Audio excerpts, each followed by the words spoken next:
We know these are difficult and challenging times, and we invite you to stay connected through worship services and Bible studies, whether online or in person. Now, here are our upcoming announcements for this week.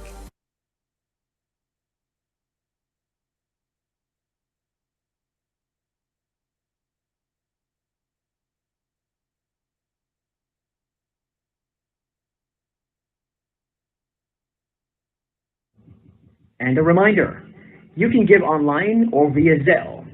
Any question about giving may be directed to the Bethany Finance Department.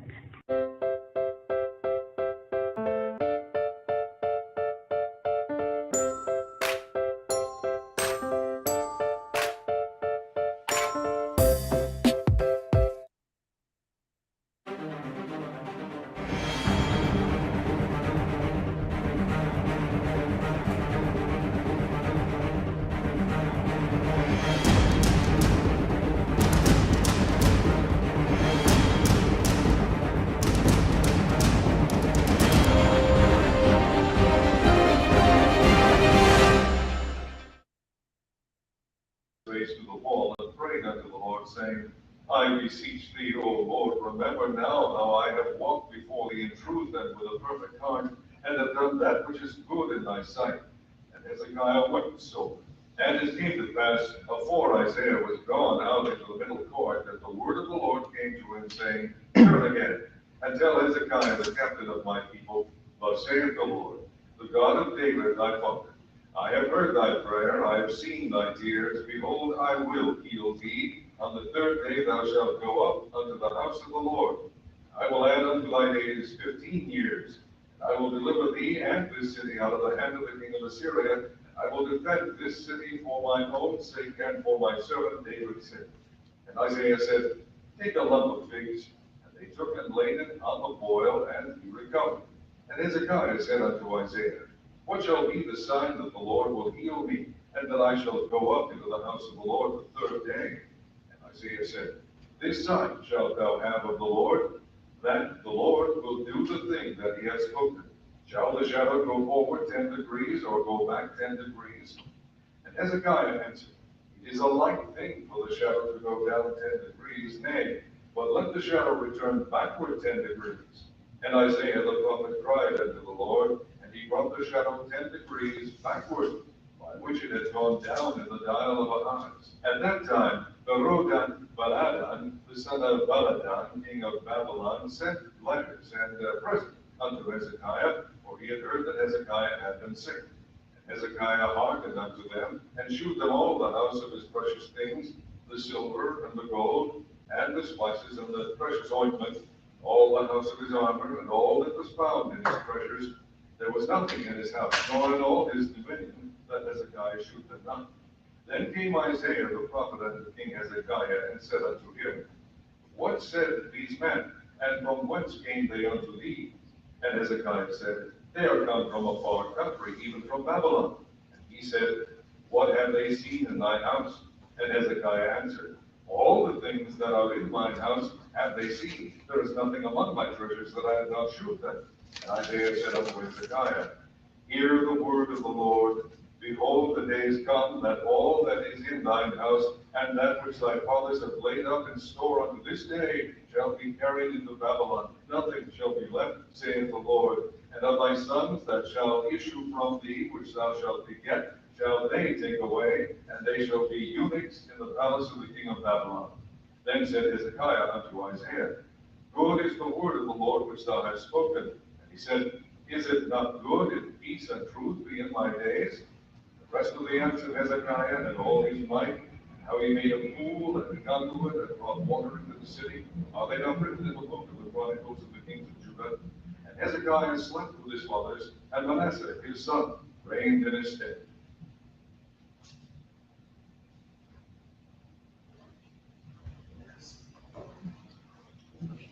Any questions? Any questions?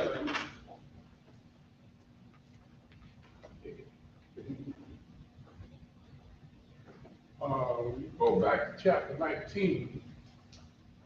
You see that Hezekiah kind of going through the Assyrians were the bullies of the day. The Assyrians, are the captors of the northern kingdom. This time the northern kingdom has already been captured. They kind of threatened to invade Judah. Hezekiah's king of Judah, the southern. And so it looked kind of bad. Hezekiah, he was a praying kind of guy. And he was praying for God to help him. And there was some relief. And God let him know that they were going to be called away. And certainly they were. Ended up having to go and fight another war. And the last part, however, they're still being quite threatening. And he received a word of the prophet that they don't need to worry about this. God said, I'm going to take care of it. And you look at the last part of chapter 19, and the Bible says God killed 185,000 soldiers with the sword. Didn't live to fame. God killed them all. That's the way you got the 19. Chronologically, that's the thing, when you read Kings, you don't know what's chronological. One writer said that this chapter, 20, really goes before 18, but I don't know. But anyway, when we start out in chapter 20, Hezekiah is in a bad way. He's in a bad way. It starts out with, in those days, he was sick. He was so sick, he was at the point of death. And if that wasn't enough, the prophet Isaiah comes to him and says, get your house in order. You're going to die. Mm-hmm. If the illness didn't get it right, the prophet validates it. Yeah. God said, you're going to die. That's a sermon right there. Get your house in order. How many of you have your house in order? You have to die right now. Is everything in order? What's on your tablet? What's on your computer? How many pictures JP got to delete before he died? What message? Do you have your wheel in order? What's going to happen when you leave? Children say, set your house in order. It behooves us to always keep things in order. You never know which day is your last day. Oh, yes. You never know how much time you got left. You need to get things in order. He's about 39 years old. The word comes to him that you're going to die. Well, like I said Sunday, tragedy is not the biggest surprise you'll get. All of us have to face tragedies. The question is, how will you respond to the tragedy? The Bible says Hezekiah prayed. When things got bad, he started praying. You say what you want. It appears when Hezekiah was praying, praying in chapter 19, now he's praying. The Bible says he turned his face to the wall, prayed to the Lord. Remember, I have walked before you faithfully with wholehearted devotion. Have done what is good in your eyes. The Bible says that he wept bitterly. Remember, I've been a pretty good guy. I've been faithful. I've been God-fearing man. Hezekiah was one of the better kings of Israel. He was one that was more sensitive to the will of God than a lot of kings. As we're going to see later, he did have his weaknesses here. One writer surmises that sometimes many of them live a good life, and the last third of their life seems like they lose it. Kind of slip, but he was a praying man. He was trying to do God's will, and now at 39, he's going to die. He's going to die. But he prayed. And he's praying for God to extend his life. He said, you know, I've been a pretty good guy. I've done what you wanted. I don't want to die. I don't want to die. Well, ain't too many people want to die. Not too many people want to die. Question maybe to ask though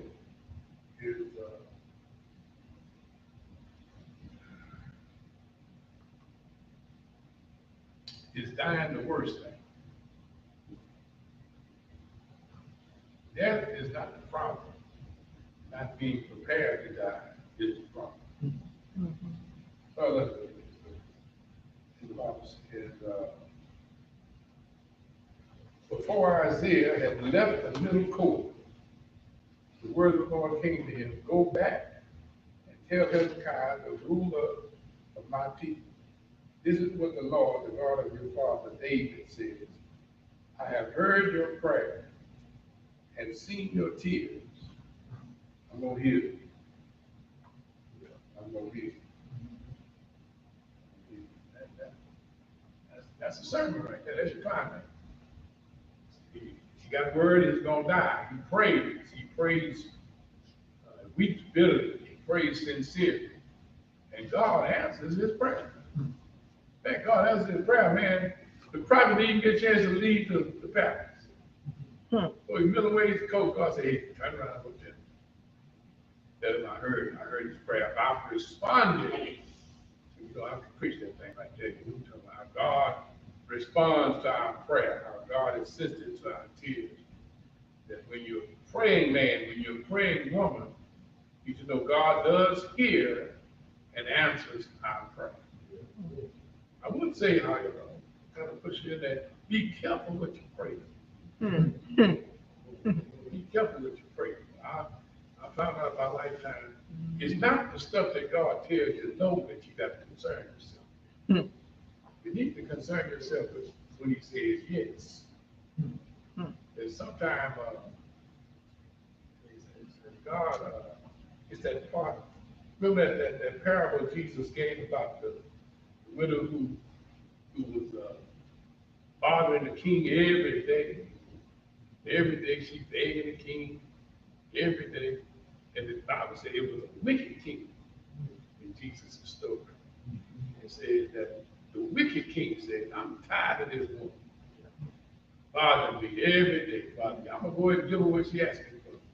Because she bothered me. And Jesus said, now if a wicked king has that kind of spirit, you know God will respond to your continuous prayer. Yeah. He said to the other prayer because of his importunity. He said he didn't want to get up and get a man no bread. He said, but because of his importunity, because he kept on knocking, he got up. That when you keep on praying, sometimes God will say yes to something he had originally said no to. Be careful what you pray. You say about the worship, even in church, you don't have to keep praying to God about the same time. Once you pray the first time, He heard it. Yeah, don't keep praying for the same thing. The problem I have with it, number one, it goes against what Scripture says.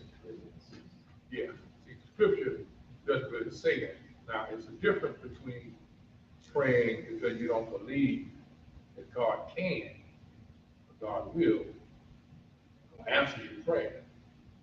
And then, you know, if you ain't got God got the thing set, that's what it's saying. So I'm saying Sunday. There's a difference between knowing about God and knowing God. You know, you raised by one of the mamas that, you know, if you ask your mama something, she say, yeah, or nay. You know, you ain't gonna ask about that before. Because what I already I just said, I'll answer that. In fact, you ask her the second time, she might look. Yeah. I know you couldn't ask my mama and she say no, and you turn around and go ask your dad. You know, now dad don't tell us, you know, you might have a miracle, But more than likely, she gonna find out you asked him, oh man, you got some whipping time coming. You gonna ask him, I already told you no. That's what I'm talking about. You might get you two whippings. You done use me against your mama. So that's the thing, that's the balance. Is that are you praying to be consistent or because to continue? Or are you praying because you don't believe God heard your prayer? So if I know God heard you, and I know God can and will, He leave it alone. You know. See, my thing is this, and that's what these boys now they be corner guys. But you pray for God to heal brother so and so got cancer. God heal this man of this cancer. You know, and then say, if it's your will. You don't need to ask God if it's his will. You know it's God. Well, I don't take that notion. I'm no proposer. I'm wise enough to know God's will. But yeah, God permits some things to happen. God allows us to get sick. God allows certain tragedies in our lives. God uses things to bring his will about. Mm-hmm. So that's the dilemma there. You got to have that balance. And my thing is, your attitude toward God makes the difference. God is sovereign. I can't question God. You know, see the difference. I can ask God a question, but I can't question God. That's what we got to get that. It's asinine to say God is the wisest being in the universe, and then turn around and you can't ask him a question. But if he knows everything, he's the one you ought to be asking the question. Mm-hmm. But you can't question his sovereignty. You can't question his right to do what it is he wants to do. So whatever he wants to do, that's his will. But now, if I'm praying, saying, Lord, I'm trying to find out what's your will. Is this what you want for me? Lord, how shall I proceed? What is my next step? That's a little different. That's a good question. Anybody else got something right? Think about what you said, exactly how you believe in the spirit. But this morning, the son definitely said, she asked the Lord, give us some. Then you will give us some. She'll let the Lord heal her son, but he will give last prayer. Yeah. Well, look at right here. I get ahead of myself next week. But, you know, God added 15 years to the life of Hezekiah. But next week we're going to talk about Manasseh.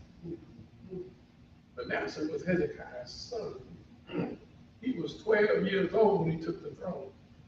Think about it. Got 15 years added. His boy is 12. Manasseh was the most wicked king in the history of Israel. He turned the whole nation against God, broke every rule he could break. Well, part of that is because of 15 years. Mm-hmm. If he had 15 years, he would have had that problem. Mm-hmm. But we're about to talk about this today. I already got ahead of myself. Let's back up that train. In reverse. So then, this is what the Lord, the God of your father David says, I heard your prayer, seen your tears, I will heal you. On the third day from now, you will go up to the temple of the Lord, and I will add 15 years to your life, and I will deliver you and this city from the hand of the king of Assyria, and I will defend this city for my sake and for the sake of my servant David. So now he says, God says, not only am I going to heal you, but I'm going to give you the victory over the Assyrians. I told you last week, 19 ain't supposed to happen yet. It's happened on 12:19. So he's basically, not only is he going to heal Hezekiah, he's also going to give him the victory over the Assyrians. I told you he ended up killing like maybe 5,000 of those. All right? Look at, then Isaiah said, prepare approaches of whole types of figs. They did so and applied it to the oil, and he recovered. So they had some kind of fig concoction. But wait a minute, God said he's going to heal the man, and y'all put figs. And that's the problem with some people. They won't act like if you depend on God to heal you, you're not supposed to take it in medicine. And you got to understand God can use medicine to heal you. Yeah. I was in California, great pastor, I call his name, I ain't do that stuff. He was preaching that stuff about, you don't use no medicine, you just trust God and blah, blah, blah. And they said that man's wife died because he refused to let her have a blood transfusion. Because he didn't believe blood transfusion was of God. She ended up dying, and a blood transfusion could have saved her life. I don't think God is in accordance with that kind of mentality. You know that certain medicines can heal somebody that you don't take on all that of God's weakness. Like a lot of people have these immune shots from that pandemic. Always trying to blame God. That you don't know what means God is going to use in order to bring about your healing. So, I got to understand God can use anything and everything to work in my life. So, the figs were applied to his boy, but God healed him. See, you can take the medicine and still die. But the final answer is God that heals you. You can have surgery and they remove the cancer, but it's God that has to do the healing. And what the doctors say, doctors, God can cut you up, but God is going to make you heal now. They put all kind of patches on and everything. They got people tell you, there's some wounds that didn't heal. God that makes the healing possible. Think about it, it's a miracle. You cut your finger and your blood starts clotting up and stop that finger from bleeding. You can just put a little pressure on it. A miracle. Do you know you can bleed to death? There are some people, there are some children, their blood don't clot. And you can see that their moms have to watch them close. They can be out playing and just nick themselves. And when you nick yourself, it's on the swing, and they come, and almost a pool of blood was dripping. She didn't feel no pain. They talk about people don't feel pain. And they were saying, that's a good thing, I don't feel no pain. Well, it's not all good, because see, pain is the signal to let you know something ain't right. See? And you run there and don't feel any pain, and you run there, something dangerous out, you can cut yourself, but you don't feel it. Everything feels good. And you can go around there and lose your life because you didn't feel the pain. That's another thing. Pain is a warning. Pain is a warning. I can feel it. All right. Y'all feel it? Y'all follow me so far?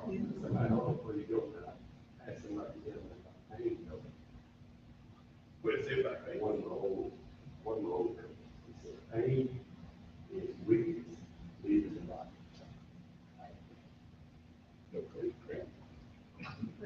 That's the Marine Pain slogan. is weakness, leaving the body.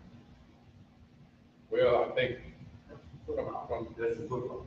well, I'm thinking the thing that is more applicable than that setting. It said, whatever don't kill you makes you stronger. I think that's the logic there. Whatever don't kill you makes you stronger. See, when we were kids, our coach, he would let us have no water on the side. When we got water, man, the boys had their girlfriends to put some water in the towel. And they bring the towel there, they bring the towel to water, bring the towel, drink the water out the towel. That sounds nasty to y'all. I thought it was nasty too, till I was out there, you get thirsty enough. That towel water tastes good.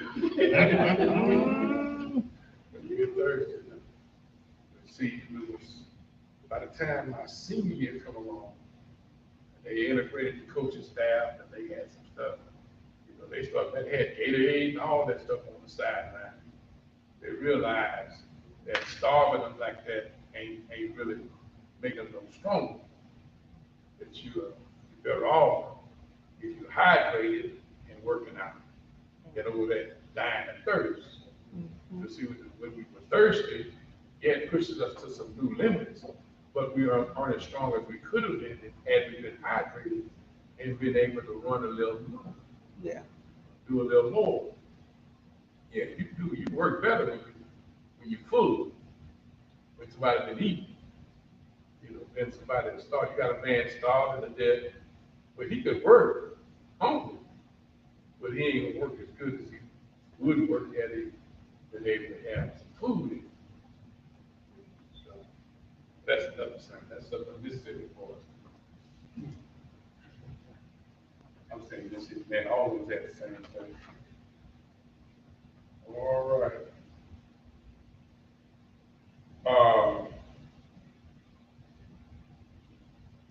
Hezekiah had asked Isaiah, what will be the sign that the Lord will heal me, and that I will go up to the temple of the Lord on the third day from now? Am I the only one who had questions about this? God has said, I'm going to heal you, and you want the sign.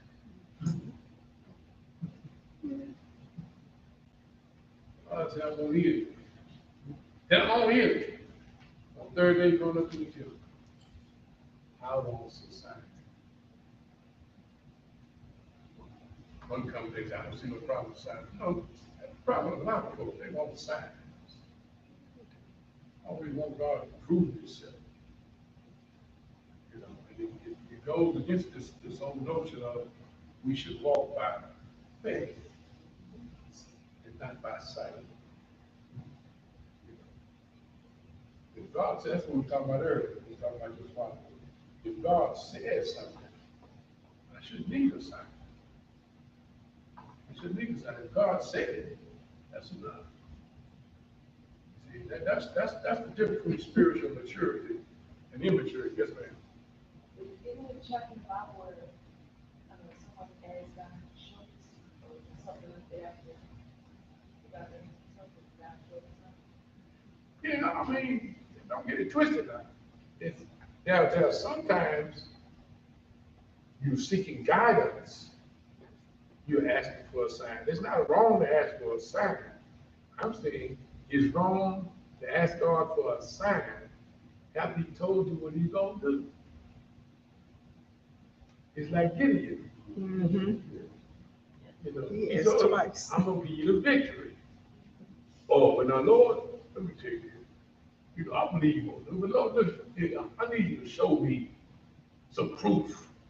Mm-hmm. Let the fleece get wet and all around it be dry. And the Bible says God answered that request.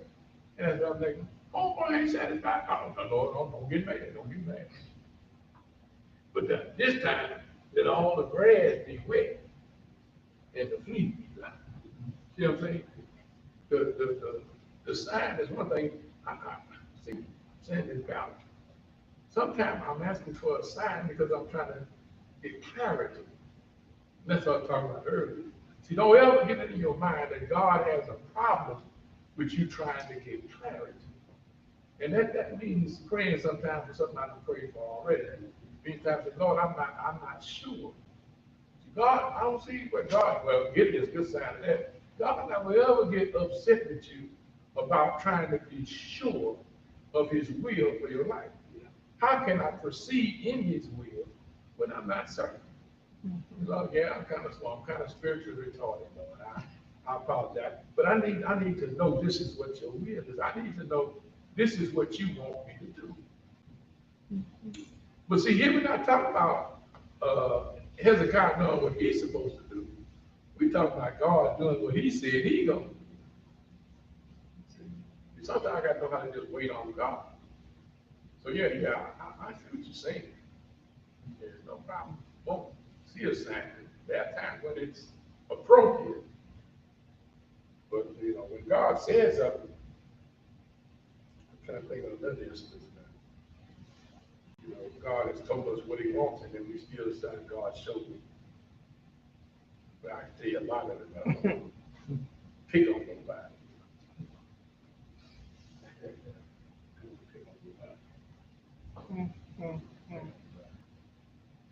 Church. God shows his weak. Now, when I go contrary to God's will, he'll turn that thing around too. Yeah. Well, I tell you what, let's get it. When Moses sent the spies to Kadesh Barnea, he sent 12 spies in. Why did he send those spies in? To spy out the land? You already know what they're gonna do. He said, I'm gonna give you the land. Yeah. But I want you to send the spies so they'll bring a report. Huh? So he already give you the word, but the Bible says 10 of the spies came back with a bad report. They got all these grapes so heavy they had to carry them things on some stakes between some men. You know, say, oh man, the land is full of milk and honey. It's all good. Man, we've seen the biggest grapes we've ever seen. Figs, it's plenty. But that's giants. And the Bible says they were so engrossed with the concept of the giants, it intimidated them from going to possess the land. Caleb and Joshua, they walking by faith. But the rest of them, and God will never. That's what I'm talking about. There's a difference between Caleb, Joshua, and Moses' attitude and the attitude of those 10 spies. And sometimes we mess up our life. We miss our blessings because we're intimidated by the enemy instead of walking by faith. Yeah, I can say some more, man. I don't want to pick up about it. Isaiah said, the Lord's sign to you is that the Lord will do what he has promised. Shall the shadow go forward or backwards? Which one do you want? And because it's easy for the shadow to go forward. I want that sucker to go back.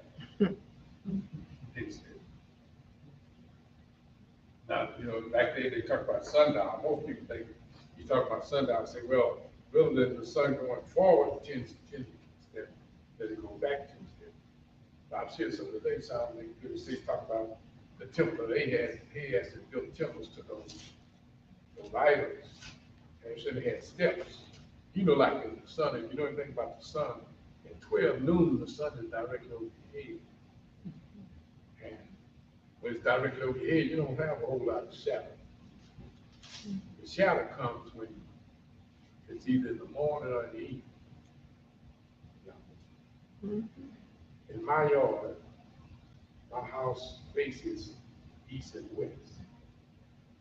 So in the morning, my backyard is full of sunlight. But my house is 2 stories, so in my front yard, nothing but shade. Front yard is shade because the sun can't hit the front yard because the house blocks the light. So all you see in the front yard is the shadow that the house and the trees make. It's covered, y'all feel it? At 12 noon, the sun is in my backyard and my front yard because it's overhead. In the evening time, by this time, the front yard is lit up and the shade in the backyard. Y'all see what I'm talking about? Okay. Now, you can almost tell what time it is when you've been living that long by where the shade is. Early in the morning, the whole front yard full of shade. out in the street. As the day progresses, that son start walking back. Hmm.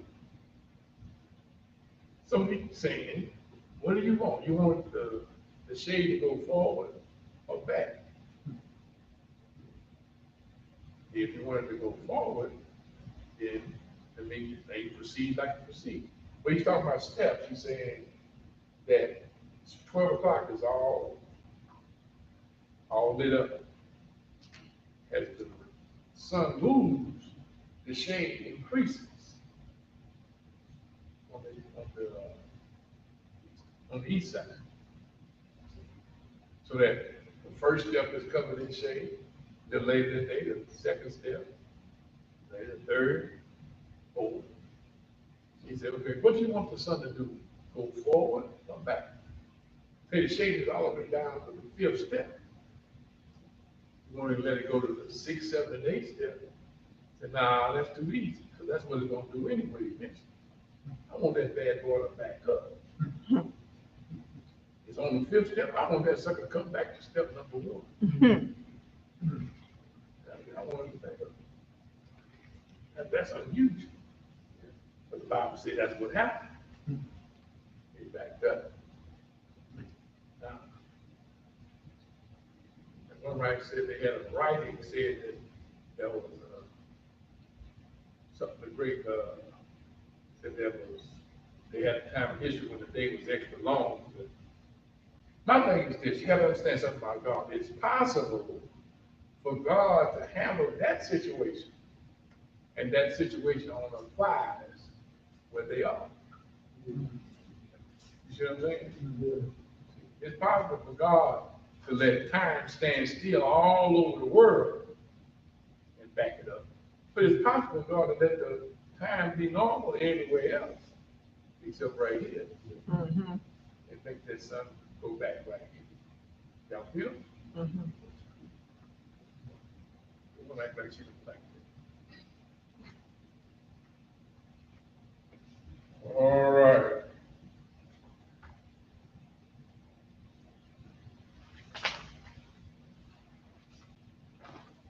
Then the prophet Isaiah called on the Lord, and the Lord made the shadow go back. The 10 steps had gone down on the stairway of Ahaz. That's what I see when I see it.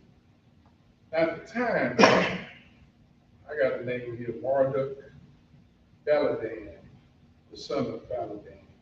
I think the King James got a little different. But anyway, what you got here is that's talking about the king of Babylon. King of Babylon sent letters and a gift to Hezekiah because he was sick. Now, here's another instance. None of this would have happened if homeboy would have died. But he didn't die. He was sick, trying to recover. Well, we know he didn't recover already. But the king of Babylon sent him some gifts. And some other king that said, hey man, we think about you, heard you've been sick. I want you to know we will send you a way of coffee. And fruit basket. Okay. Now, they came to visit homeboy. Homeboy tripping. He decides to show them all of his treasure. Not just some of them, all of them. Not only the treasures he had accumulated, the treasures that were accumulated by the kings before him. David, Solomon, all of them, temple, all that stuff. Now let me tell you something. You can't let everybody come to your house. First of all, you can't even let all your cousins come to your house. Cousin Bobo ain't got no business. But if you're crazy enough to let them come, don't show them all your stuff.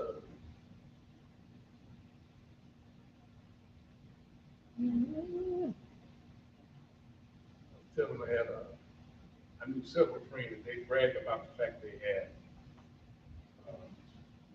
don't worry about nobody stealing their gun because they got a gun chest.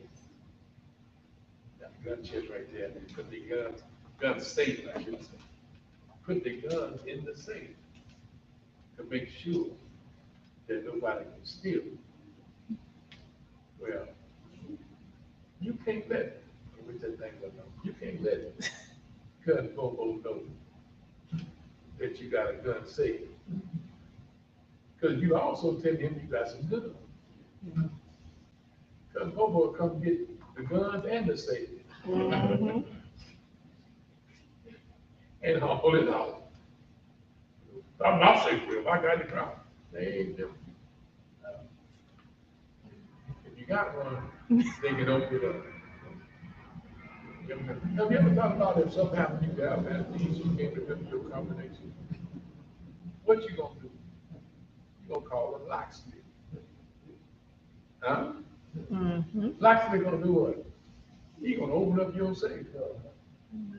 Have you ever thought about sometimes Cousin Bobo work for the locksmith? And just like the locksmith not open, Cousin Bobo can open that sucker too. All I'm saying is you can't show folks everything that you have is not good. But the next question comes, why would he want to show his stuff? Huh?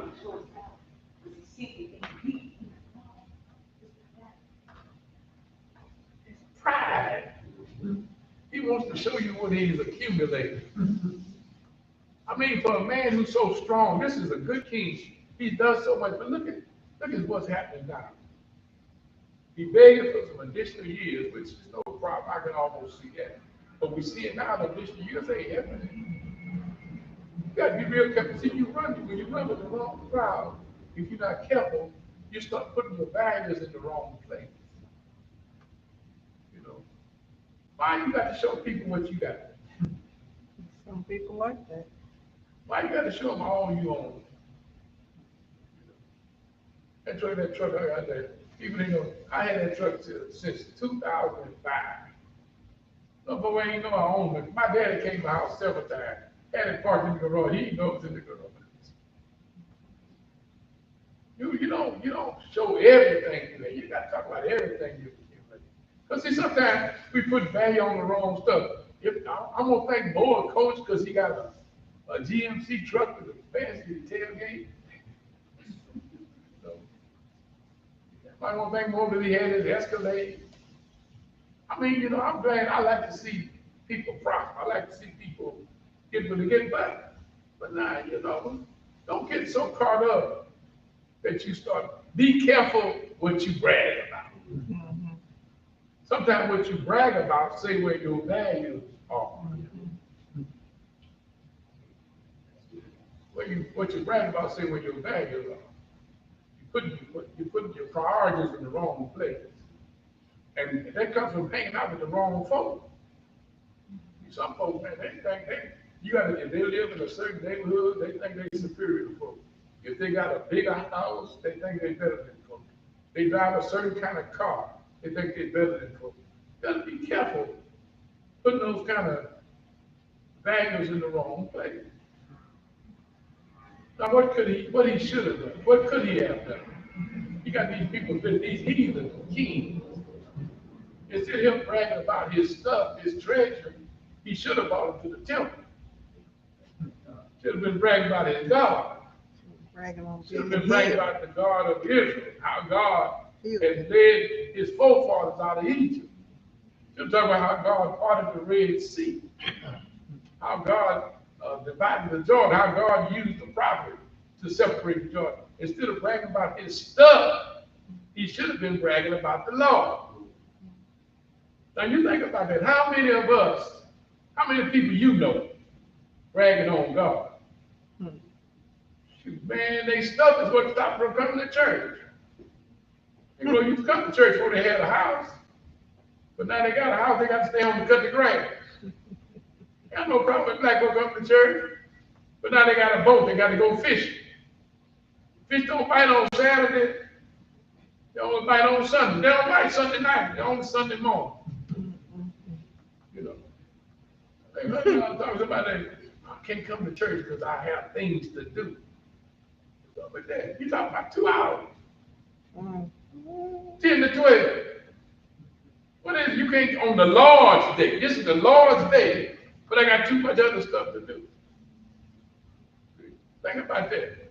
So busy doing what we got to, doing my important stuff. It's kind of sad. But that's the kind of world we live in. It's the kind of world we live in. I can attest to that. I remember when I first started coming. Clint always, never stopped. Every Sunday, always invite me. Sunday. Sunday. Correct. At that time, I was doing stuff. Cowboy Stadium, whatever they do. Hard. But he never ceased. Not just me. All the brothers that he would encounter.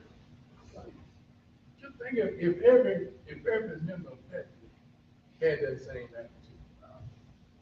Except Mike, I'm telling you all about Mike. Now, he might go to sleep on the service. But Mike gonna invite some men to sing in that choir. You have a lot of men, just think if every man, every woman would say, try to get some man to sing in that choir. If everybody would invite somebody to come to church.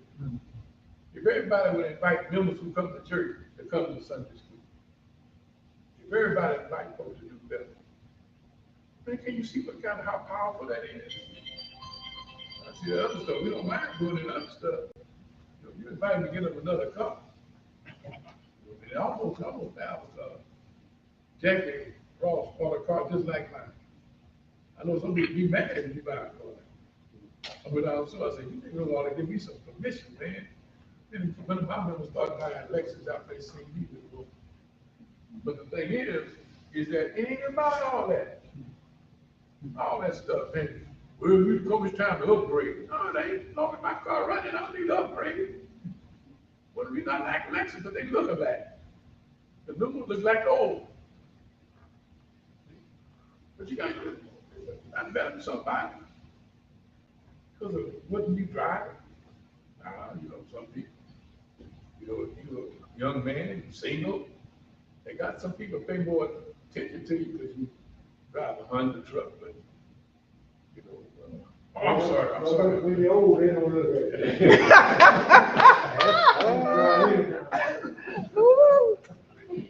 And Mac work with them, I know. Sir. You say your hair didn't get good. Every can't come on annual day. That's but seriously, you have to get our priorities straight, and we need to be focused on the things of the Lord.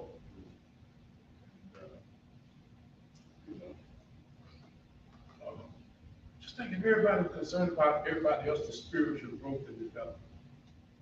You're trying to help everybody get closer spiritually.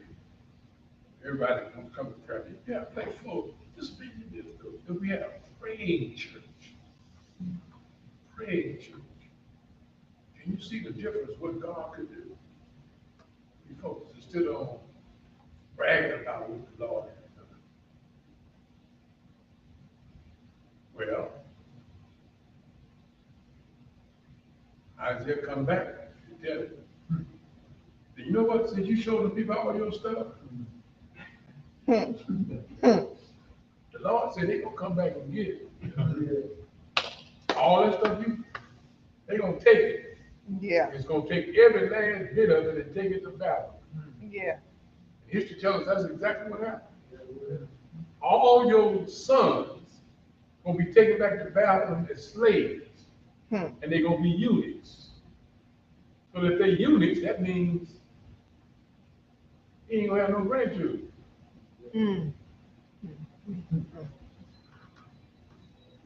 Whole nation gonna be in desolation. You wanna show them your stuff? You gonna end up with no stuff. Guess what homeboy said? That's good. That's good. What? How you gonna get good out of that? And you know what the response is? Well, that's good. Because that means nothing that's going to happen during my lifetime. Yeah. It's not going to happen during my lifetime. I mean, all that's going to happen after I'm dead. That's good. That's good. I don't think it's selfish. It's sad. But isn't that kind of what we're dealing with today?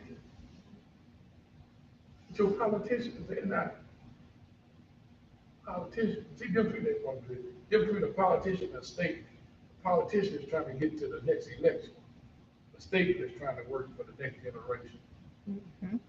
Do you think that if these people were cognizant of climate change, that they would be slowly moving toward making the earth better?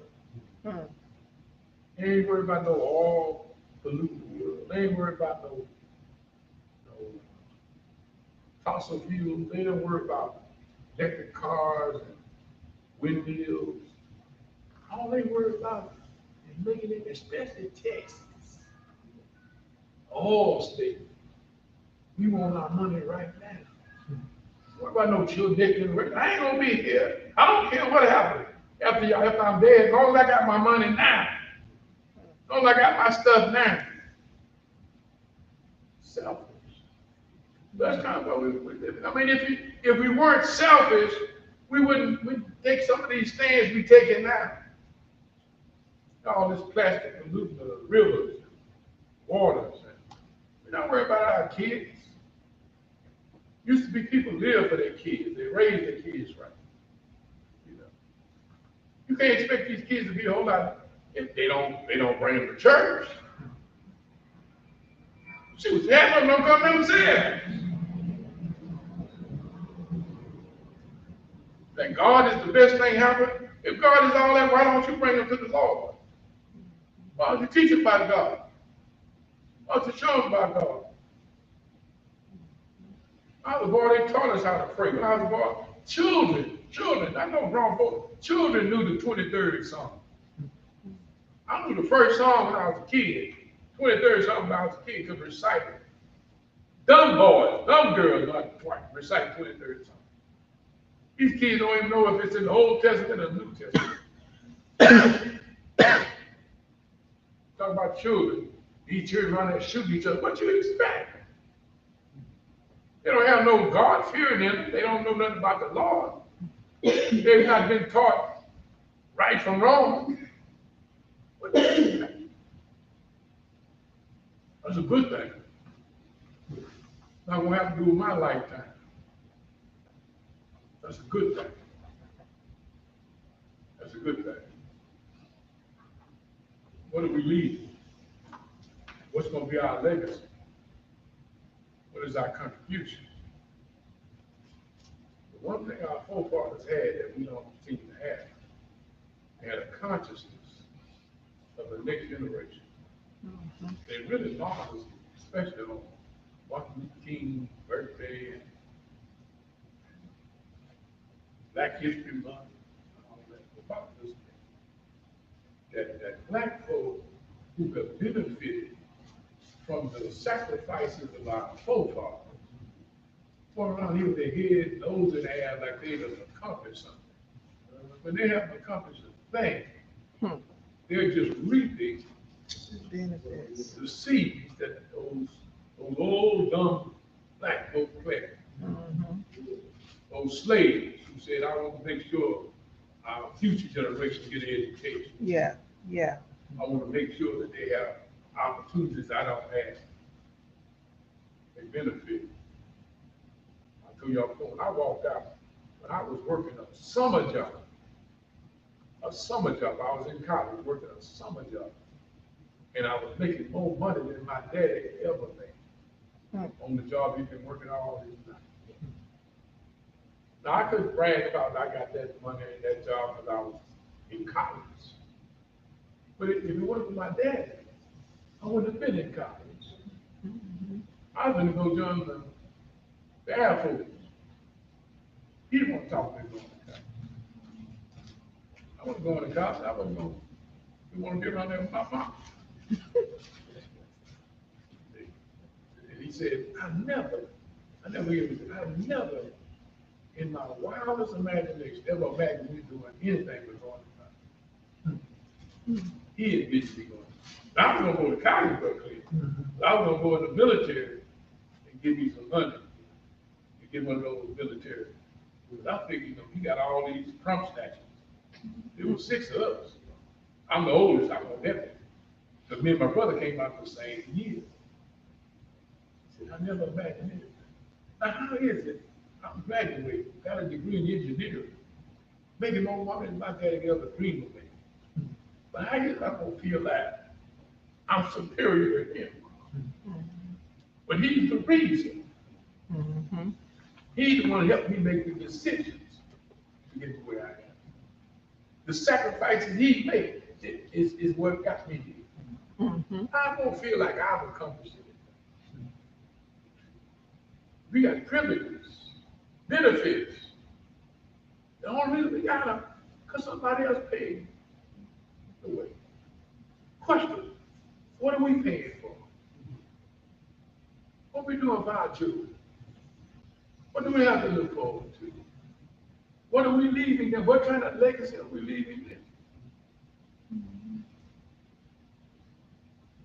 Our children ought to have it better than we did. But while they get it better, they need to know something about the Lord. Yeah. You know something about the Lord. Thank you, this Lord, what about the trip, man? But that thing too clean. It's the bottom of your tennis shoe. That's what it is. I got these sketches, Yeah. and when you just did that, I do it every time I'm in this room. Yeah. It really sticks. Yeah, it gripped it. Yeah. So I feel you. Not the trip though, if I want to run it back out of field. Yeah, I feel you. I do it. Matter of fact, I probably do it every night of the week. Them old running back reflexes came in, right? I can't hear you still. I'm through, y'all. I'm saying he died and buried with his father. Any questions, comments about the lesson tonight, Hezekiah? So, oh, this is the first note of protection, right? Something changed after we got the blessing. I think he knows that gives the house Lord. At the end, it shows he did not. You got to believe you didn't have a house Lord. But one guy was saying that he should have went on to heaven when God was calling. I said, well, that's not the right assessment because Hezekiah don't know anything about heaven. This theology didn't lend itself to that mentality. A lot of them, they felt like when you're dead, you're done. But it said something like I said earlier, where it said the third, it seemed like the final third of his life, he went awry. Cut off the stuff. And I think that's applicable because a lot of times we start off, and you get the nail on the head, and you're really talking about two different things, two different lives. But then you got the same thing happen with Solomon. David. See, a lot of times we start off good, and we start off close to God, and we start off leaning on God, and we start off allowing God to guide us. But the problem with God guiding you is as God guides you, he prospers you. He prospers you. And I keep telling us, is that the most dangerous time in your life is not when you're in want, not when you're hungry. The most dangerous time is when God blesses. If you're not careful, your blessings will mess you up. You'll forget the blesser for the blessing. Instead of you owning your blessings, you start allowing your blessings to own you. Like I said, it's not hard, man. That's why, I find out, I used to go to conventions, hang around certain preachers, always hanging around them guys in big churches, with education. I like Man, I used to have better conviction in the hallway than some Negroes after the session. Because I'm picking these guys. I'm trying to get all the knowledge I can get. I never did concern myself that I didn't go to seminary first. Because what I did is hang around seminary. I was like a sponge, trying to soak up knowledge. I spent a lot of my time with old preachers. Young boys thought, you think you all that. Man, I'm going to get the oldest dope I can get. Most wisdom. I'm trying to get all this knowledge. I hang around with old people in my church. I'm hanging around with them. They 80, 90 years old. I'm in my 20s. I can hang out with them. If they 90, he must know something. They know something. They know something. You know, what you doing to get to 90? Yep. You know, start taking notes. But now, you know, he's 90, he's 90, she 80, she 80. All of them got this common. All of them got this in common. Yep. But I can't tell you, but now, if you want to live to be 80 or 90, you might ought to try to keep these things in mind. See? Well, that's the thing. But Doc, I started noticing something. I had some friends with some bad habits. You know, I'm trying to get the good stuff, but I started noticing something. When you hang around folks with those kind of habits, if you're not careful, you'll start thinking like them. Mm-hmm. You'll start picking up some of that stuff subconsciously. You don't do it consciously. You do it subconsciously. And I found out in order for me to be the man that God had me to be, I had to stop hanging out with certain folks. But I know every time I hang out with certain guys, I always end up doing something I had no business doing, just close to doing something. It's not that I was better than them, not because I was holier than them. It's just that I had to understand I was not spiritually strong enough to hang out with that bunch and be who God wanted me to be. And so that's the thing. As God prospers us, as God blesses us, we have to be conscious of the fact. We have to stay focused. Stay focused. See, that's when the devil will get you. That's when the devil will get you. Ain't no fool like old fool. Man was building my house. Guys who built the church that I pastored, contractor. The Lord thinks so. He's retired, contractor, but he helped me build a home for my foundation. And while he was there, he didn't go to church, but he was there. See, real ain't no fool like an old fool. You know, I knew some stuff about me, didn't know I know. He's out there, we out there in that sun working, he's confessing. But he's not telling me when he confessing, just trying to help me. Say, yeah, I'm old man, I got money. He said, but real ain't no fool like an old fool. Makes sense. You know, I knew some girlfriends he had. Some people he was drinking with and trying to mess with their wives. Real and old fool, like old fool. If you're not careful, the devil will wait till you get old to make you act fool. And you got to learn how to stay focused. So, yeah, that's not just Hezekiah. If you're not careful, it can happen to all of us. Oh, the Lord bless us. The worst we can get. That's why when God blesses you, I just talked about abundant life. Learn how to use your blessings to be a blessing. Yeah. God blesses you, use that to help bless somebody else. Instead of going the wrong way, use that to help you go the right way. So they got this stuff they talk about you Catholic priests, molesting you little boys, Boy Scout leaders. And then they found out they're talking about Southern Baptist church that has some people. Well, truth be told, that was going on in all the churches. That was going on in all neighborhoods. I told you one of the biggest surprises I had as pastor is you'd be surprised how many people in our congregations have been molested as children. You'd be surprised how many people in our congregation, not just Bethany, all over this country.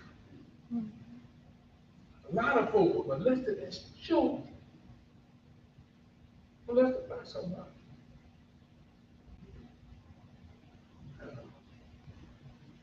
That's sad. Correct that. We ought to be able to have some God-fearing men who, instead of trying to mess up a child, trying to help a child. Trying to help a child, trying to make a boy into a real strong man instead of homosexual. And so we have to do what we can do. I can't change the world, but I can make sure. I can't change all the churches, I can make sure they got their stuff. You know, we was looking at the insurance, they talking about buying insurance in case somebody sues you. I said, I got some better insurance. Make sure that you ain't got nobody over your children.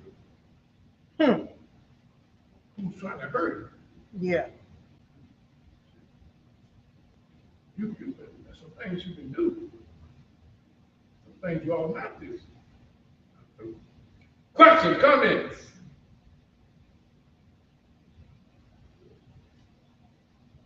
The one you got a question?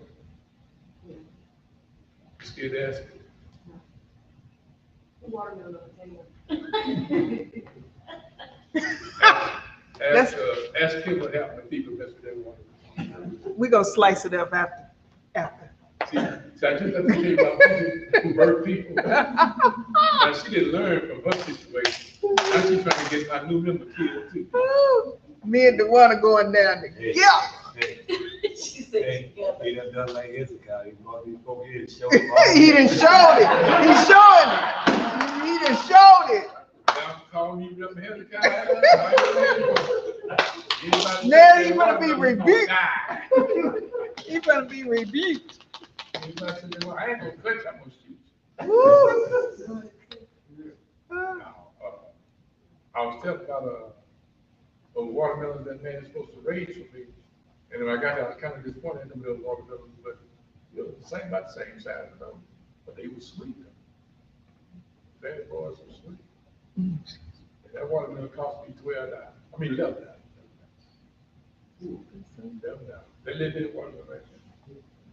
Coach bought me that. Used to be free. Coach bought it. It's just hard to come by a good watermelon. So I don't mind paying for a good one. I hope that's a good one.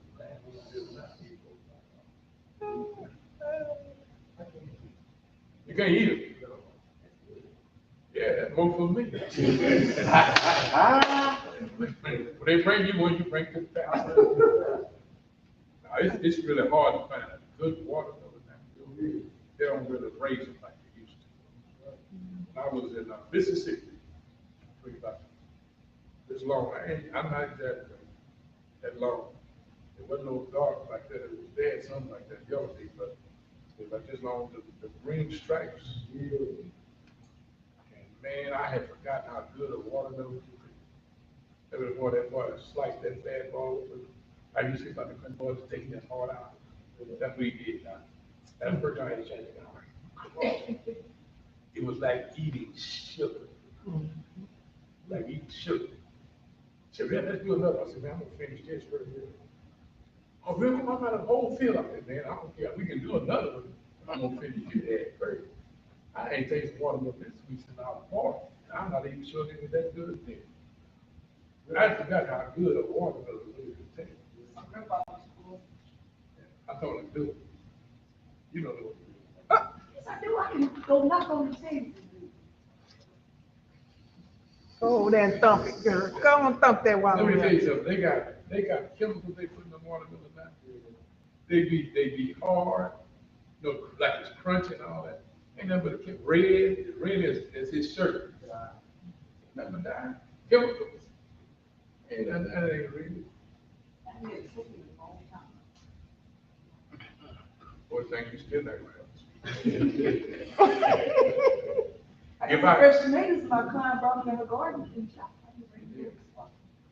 If I know I had enough for everybody, it's like potato pie. If I can make enough for all of y'all, I'd make y'all potato pie. You have to wait your turn. Now, JP got one in his garden. He's a better preacher than me. He might say it. I'll take it. Sister Arlene Johnson lost her mom. Let's be prayerful for her while she is experiencing that bereavement.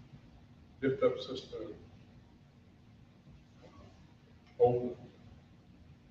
Lola Chris.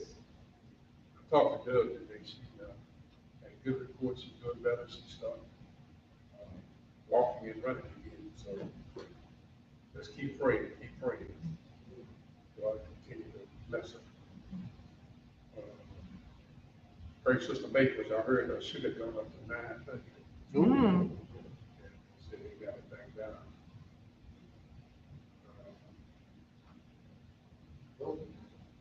Yeah. Yeah, that high. I was listening to, I didn't realize she was this day, the what's called, Jay Reeves said his had got up to 600. But he was saying how his couldn't get too low. If his get too low, he would be in the worst shape than if it was high. Mm. Yeah. But she was saying how people who are diabetic will have larger numbers than just normal people. See, normal like 120, 90 to 110. Yeah. But see, when you talk about 100, talking about high.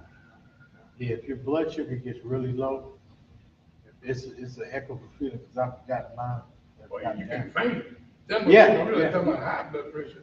They say low blood pressure is worse than high. Yeah, you'll get a groggy feeling and it's really, really bad. That's why they all talk about a piece of candy or something. Yeah, a couple of weeks ago I had asked you. Yeah. That's what mine, but I had switched. I've been on a different kind of insulin. So the thing of it is that when you take your insulin, I have a bad habit of not eating something. By the time I drive from Fort Worth and get here and get busy, next thing I know, when I rang, I said, man, you got some candy? But I got some tablets now. Yeah. Because I had to use them. I've used them, and they help. But it's hard to keep that down. Oh, yeah, That's the truth. Let's be proud. Anybody else got sick reports? Bereavement report. Talking about y'all just trying to be late tonight. What? Ain't that on TV? They say that when they no basketball. They had a say baseball. nothing on TV. No, They had a baseball game. no football. He said nothing. No, nothing. He I said ran nothing. into baseball traffic coming down here, but I'm not a big baseball fan. Well, guess what? Guess what? Ain't nobody in here. who's a big baseball fan. I stopped watching baseball when Willie Mays retired. That was 1972. I was a big Willie Mays fan. I started watching it when I started. I was in the stadium. Brother, bought me some free tickets. I'm in that stadium, man. What boy? A-Rod. And A-Rod trying to hit a single or double. Over in some runs, man. Next time he got the back, he knocked the home run, man. That's about 6 innings. It looked like, and everything kind of went into come back. See, the thing about football is, when your team don't have the ball, they still might get interception or fumble and run for a touchdown. In baseball, when your team ain't got the ball, don't get nothing. I'm in that stadium, man, it's hot. They ain't got no air in this stadium back here. And they talk about the 7-inning stretch. Mm-hmm. They start playing all that music. I'm sweating in this seat. Bored to death. It's almost like golf. It's like golf. When you're playing golf, it's all right. I can play golf. But man, you got to watch it. Like coach can watch it. It's like watching grass grow. So, no, I don't watch no baseball like I don't watch no golf. In fact, I'll be honest with you, I got the point, I guess I'm getting old. I don't watch too much any of it now because it's all fixed, well, like I say, between the referees, cheating, and now y'all made up goats, y'all making everybody a goat now. I ain't doing it. I'm that cynical old man that used to be talking. Out of all of them, I still love a good track meet. Go ahead. Track meet. Man, if you don't want track meet, you might as well watch horses run. I still like. Kentucky Derby. They cheating on that now. They took a race on the horse on Kentucky Derby last year. You know, they done messed that up too. Checking the horses with. Yeah, with chemicals and stuff. Oh, man. All of them doing, the horse ain't running that fast. Well, you know, You man. know something. You know. It's like that boy from Canada was that on the record, and they found out he was into the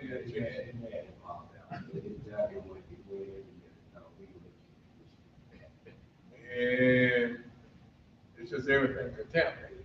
They get me, they ain't gonna bet. What's that boy they come out with a gambler? Oh, I know you're talking. Pete Rose. Pete Rose. Won't let Pete Rose in the Hall of Fame on the gamble. And that's all that Babe Ruth was doing. Man. Babe Ruth was gambling and carousing, and they talk about he's in the Hall of Fame.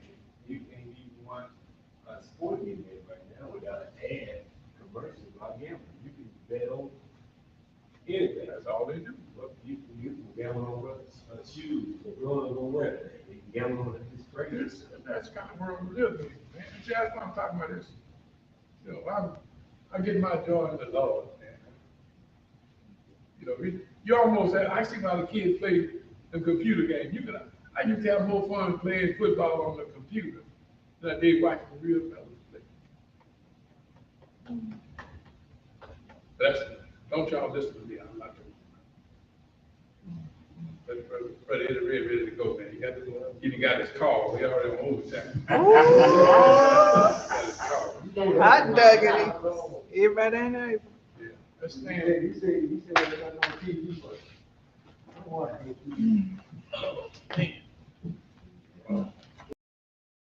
to. I got to ask you something before you leave tonight. But Ray was here for y'all prayer. He was. Oh, he wanted to do the closing prayer. Do the closing prayer now.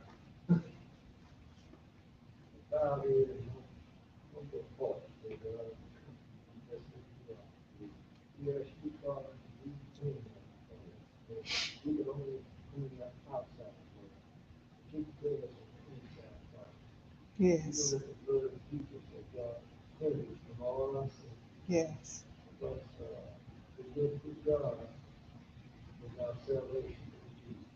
Yes. We're thinking about all the executive study, there's a lot about things that happen. Like to take that on and be able to do the same all the time in our lives. So we can only be like that if we trust in you. Show us the way. So if you would like that we do in our lives. Now we make our church, Father. Church family, I have to pray that the church people are Father. Pray for men and women that are dedicated to the Lord. Yes. And that's all that we dismiss, go home with our traveling grace, to take us all back home safe and sound, let us find our home to what we want. We ask one more time, touch us, O God, in the right hand, give us the right mind and spirit. Yes. Bless it all. In Jesus' name. Amen. Amen. Hey, thanks.